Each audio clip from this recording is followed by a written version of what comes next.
Part 1. You will hear a young man phoning a town's youth council. First, you have some time to look at questions 1 to 5.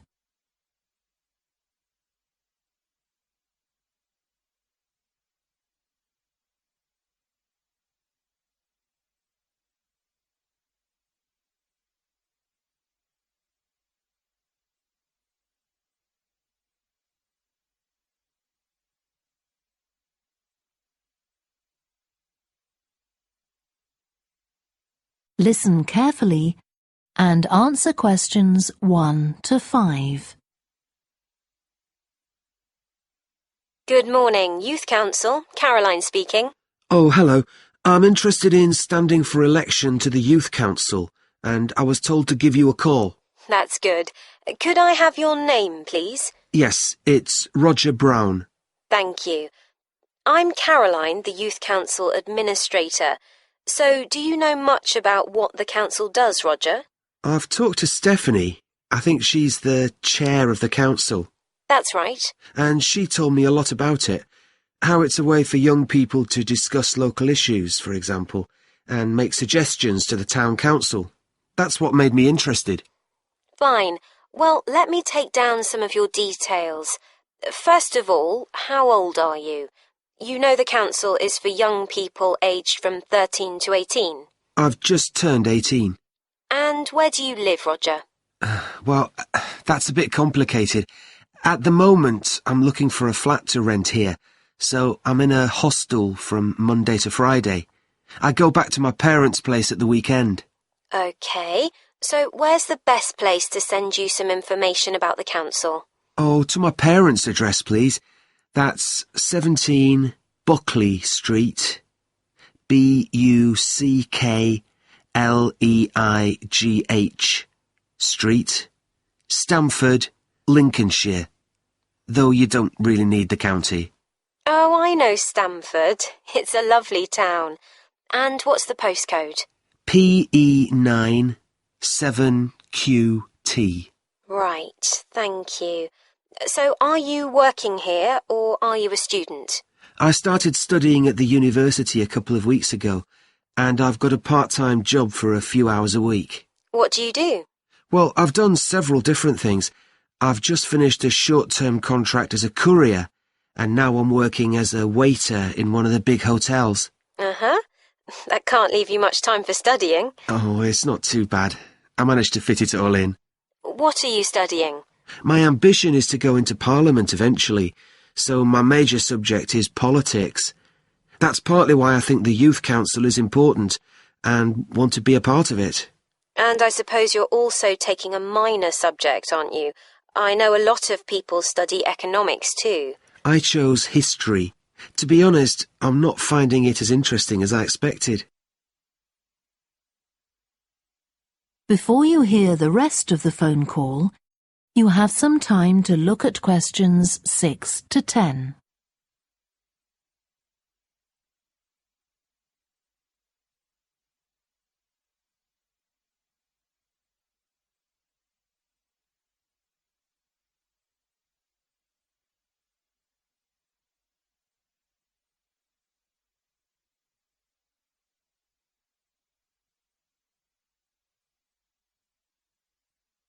Now listen and answer questions 6 to 10.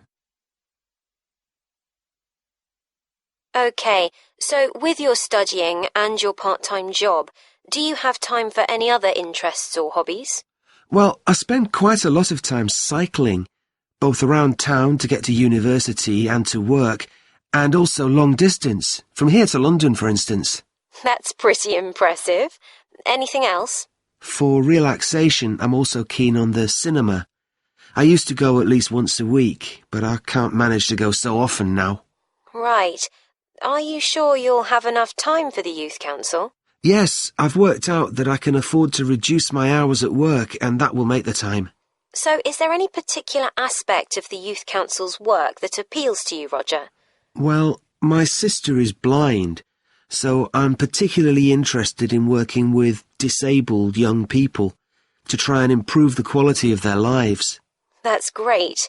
Well, the best way to get involved is to be nominated by some people who you know. Right. Can you tell me how to set about organising that? You should talk to Jeffrey, our elections officer. I can arrange a meeting in the council office with him, if you like. Yes, please. He'll be here next Monday, if that suits you. That's the 14th, isn't it? Yes. I can manage late afternoon. Would you like to suggest a time? He generally leaves around 5:30. Well, would 4:30 be okay? My last class finishes at 4, so I'd have plenty of time to get to your office. Right, that's fine. Oh, and could I have a phone number we can contact you on? Yes, my mobile number's 07788 136711. Thank you. Well, we'll look forward to seeing you next week. Thanks very much. Goodbye. Bye. That is the end of part 1. You now have half a minute to check your answers.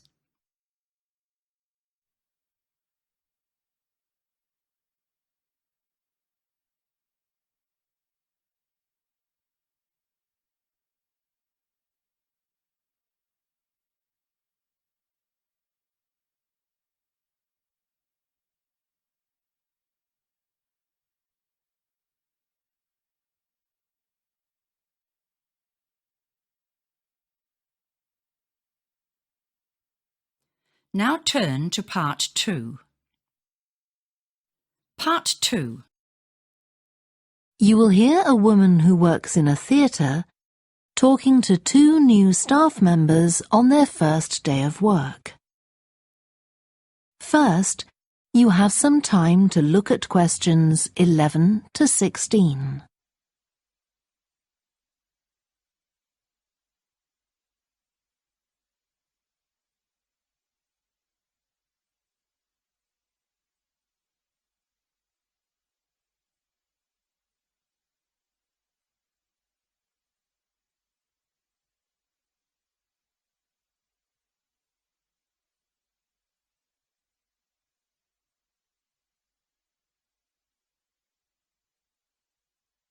Now listen carefully and answer questions 11 to 16. Hi, great to see you. I'm Jodie, and I'll be looking after both of you for the first month you're working here at the Amersham Theatre. I'll tell you something about the theatre now, then take you to meet 2 of the other staff. It's an old building, and it's been modernised several times. In fact, as you can see, we're carrying out a major refurbishment at the moment. The interior has just been repainted, and we're about to start on the exterior of the building. That'll be a big job. The work's running over budget, so we've had to postpone installing an elevator. I hope you're happy running up and down stairs. When the theatre was built, people were generally slimmer and shorter than now, and the seats were very close together. We've replaced them with larger seats, with more legroom. This means fewer seats in total, but we've taken the opportunity to install seats that can easily be moved to create different acting spaces. We've also turned a few storerooms over to other purposes, like using them for meetings. We try hard to involve members of the public in the theatre. One way is by organising backstage tours, so people can be shown round the building and learn how a theatre operates. These are proving very popular. What we're finding is that people want to have lunch or a cup of coffee while they're here, so we're looking into the possibility of opening a cafe in due course. We have a bookshop which specialises in books about drama, and that attracts plenty of customers. Then there are 2 large rooms that will be decorated next month, and they'll be available for hire, for conferences and private functions, such as parties. We're also considering hiring out costumes to amateur drama clubs. Now I want to tell you about our workshops. We recently started a program of workshops that anyone can join. Eventually, we intend to run courses in acting, but we're waiting until we've got the right people in place as trainers. That's proving more difficult than we'd expected. There's a big demand to learn about the technical side of putting on a production, and our lighting workshop has already started with great success. We're going to start one on sound next month. A number of people have inquired about workshops on makeup, and that's something we're considering for the future. A surprise success is the workshop on making puppets. We happen to have someone working here who does it as a hobby, and she offered to run a workshop. It was so popular, we're now running them every month. Before you hear the rest of the talk, you have some time to look at questions 17 to 20.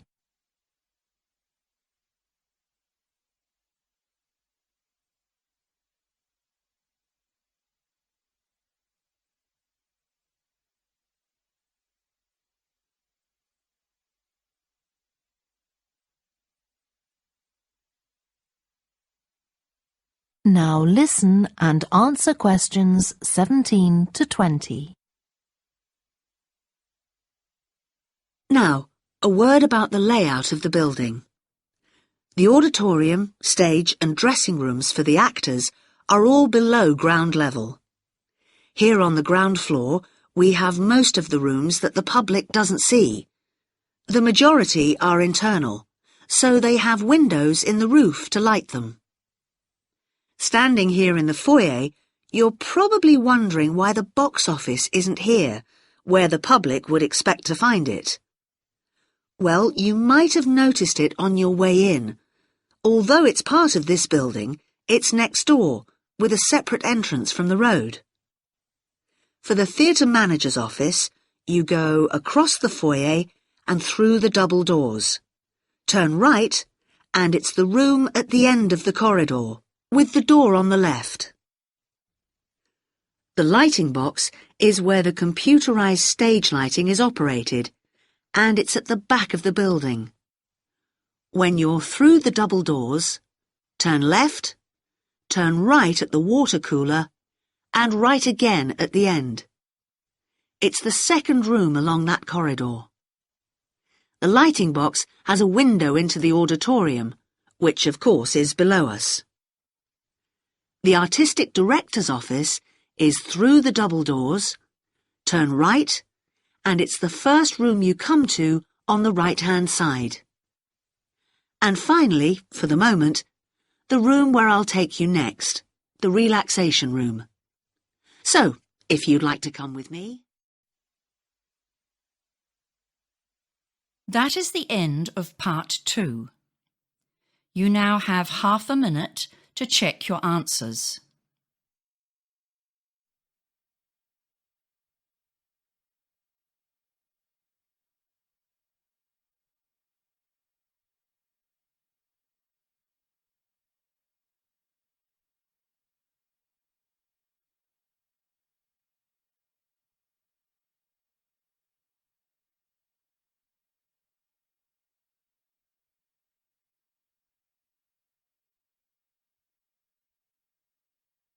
Now turn to part 3.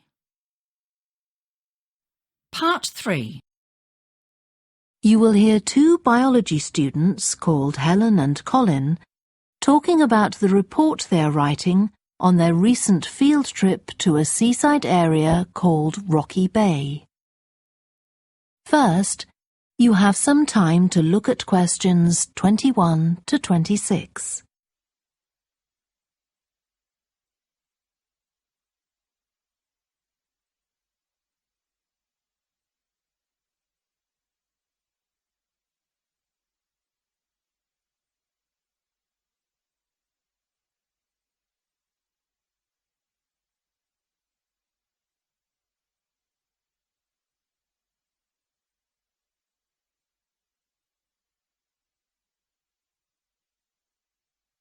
Now listen carefully and answer questions 21 to 26.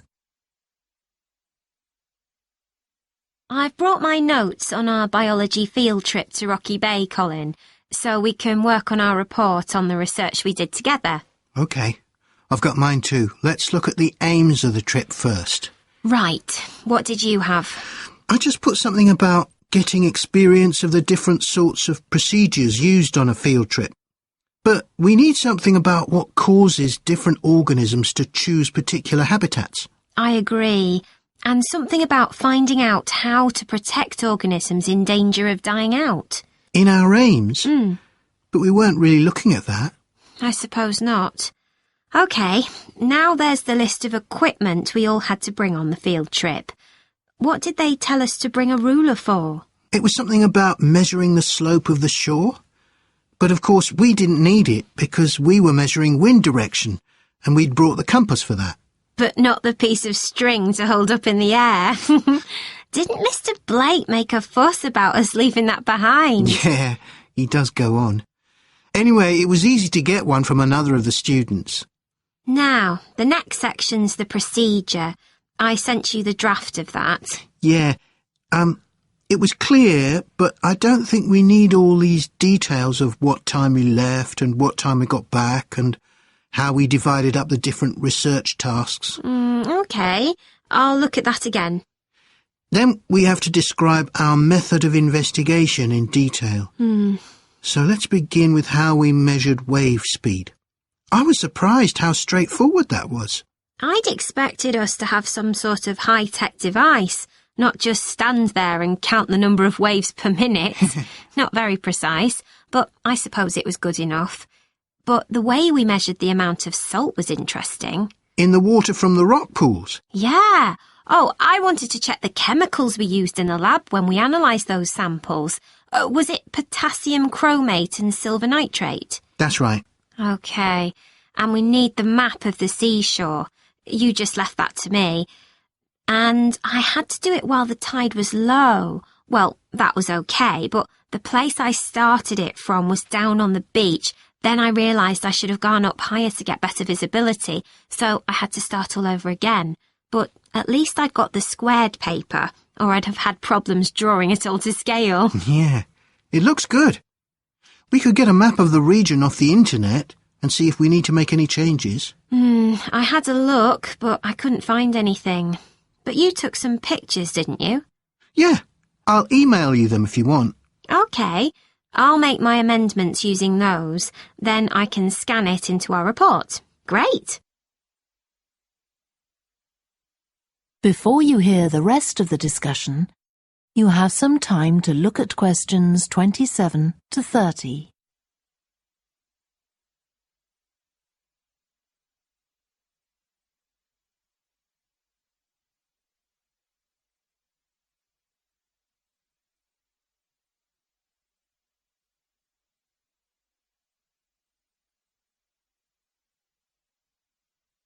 Now listen and answer questions 27 to 30.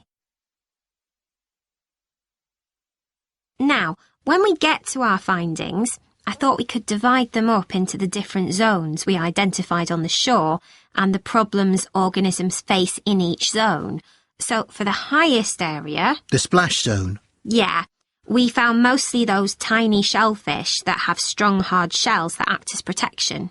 But not from other organisms that might eat them, predators. No, that's not the main danger for them, but the shells prevent them from drying out because they're in the open air for most of the time. Right. And since they're exposed, they need to be able to find some sort of shelter or cover themselves up so they don't get too hot. Then in the middle and lower zones nearer the sea, we need to discuss the effects of wave action. Yes, and how organisms develop structures to prevent themselves from being swept away or even destroyed by being smashed against the rocks. I haven't done anything on the geological changes. I don't know what to put for that. No, we weren't concentrating on that. Maybe we need to find some websites. Good idea. I've got the lecture notes from Mr. Blake's geology course, but they're too general. But we could ask him which books on our reading list might be most helpful. Right. OK. Now, I did a draft of the section of sources of possible error in our research, but I don't know if you agree. For example, the size of the sample and whether it's big enough to make any general conclusions from. But I thought actually we did have quite a big sample. We did. And our general method of observation seemed quite reliable. But we might not be all that accurate as far as the actual numbers go. Yeah, we might have missed some organisms, if they were hiding under a rock, for example. I wasn't sure about the way we described their habitats. I decided it was probably okay. Yeah, and the descriptions we gave of the smaller organisms, they weren't very detailed, but they were adequate in this context. I'm not sure we identified all the species correctly, though. Okay, we'd better mention that. Now, how are we going to... That is the end of part 3. You now have half a minute to check your answers.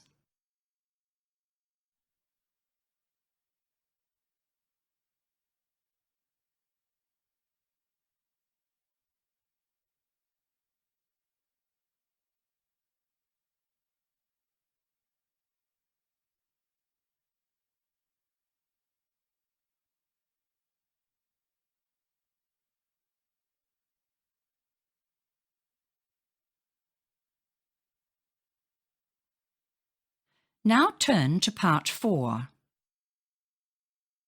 Part 4.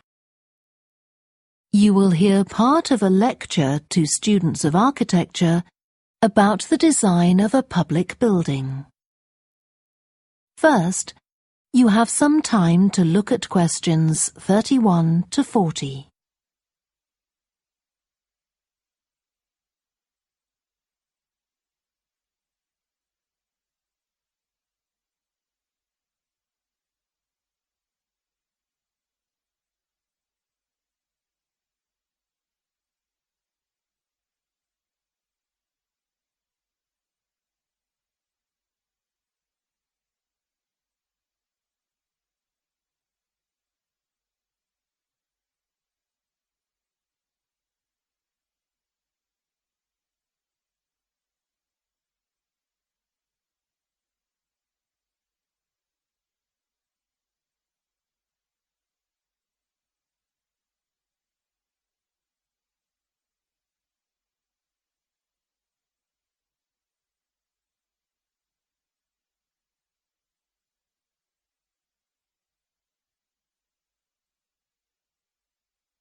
Now listen carefully and answer questions 31 to 40.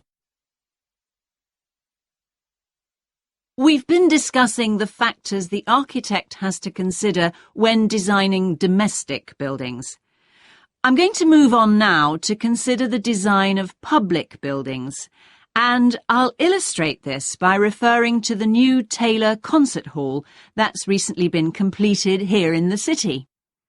So, as with a domestic building, when designing a public building, an architect needs to consider the function of the building.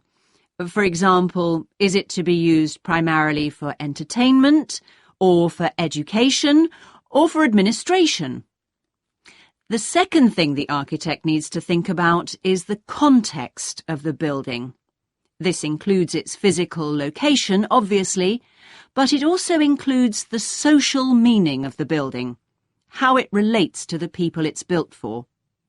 And finally, for important public buildings, the architect may also be looking for a central symbolic idea on which to base the design, a sort of metaphor for the building and the way in which it is used. Let's look at the new Taylor Concert Hall in relation to these ideas. The location chosen was a site in a run-down district that has been ignored in previous redevelopment plans. It was occupied by a factory that has been empty for some years. The whole area was some distance from the high-rise office blocks of the central business district and shopping centre, but it was only 1 kilometre from the ring road.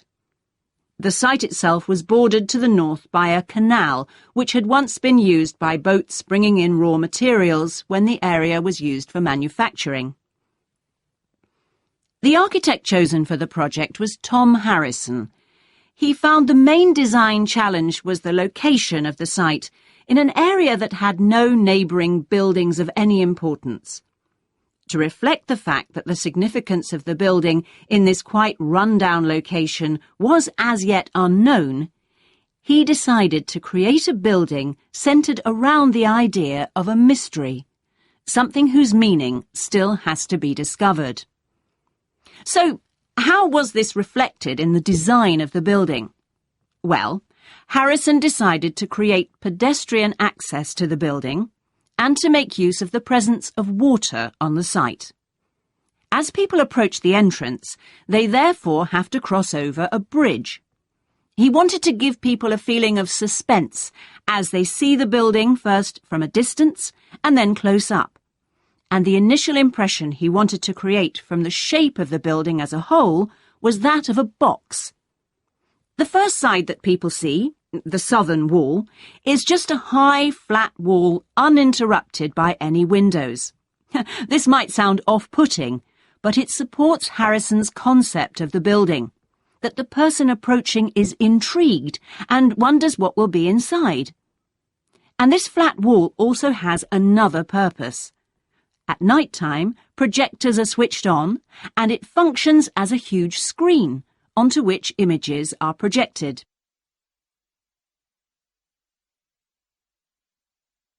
The auditorium itself seats 1,500 people. The floors supported by 10 massive pads.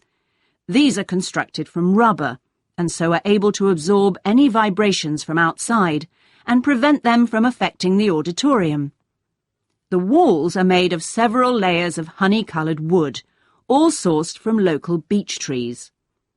In order to improve the acoustic properties of the auditorium and to amplify the sound, they are not straight, they are curved. The acoustics are also adjustable according to the size of orchestra and the type of music being played. In order to achieve this, there are 9 movable panels in the ceiling above the orchestra, which are all individually motorised. And the walls also have curtains, which can be opened or closed to change the acoustics. The reaction of the public to the new building has generally been positive. However, the evaluation of some critics has been less enthusiastic. In spite of Harrison's efforts to use local materials, they criticise the style of the design as being international rather than local, and say it doesn't reflect features of the landscape or society for which it is built. That is the end of part 4. You now have half a minute to check your answers.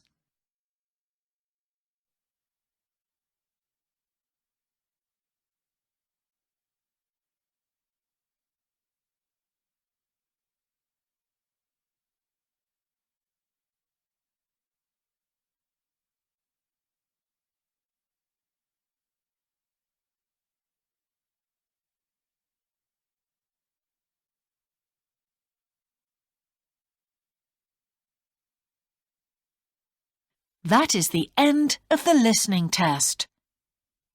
In the IELTS test, you would now have 10 minutes to transfer your answers to the answer sheet.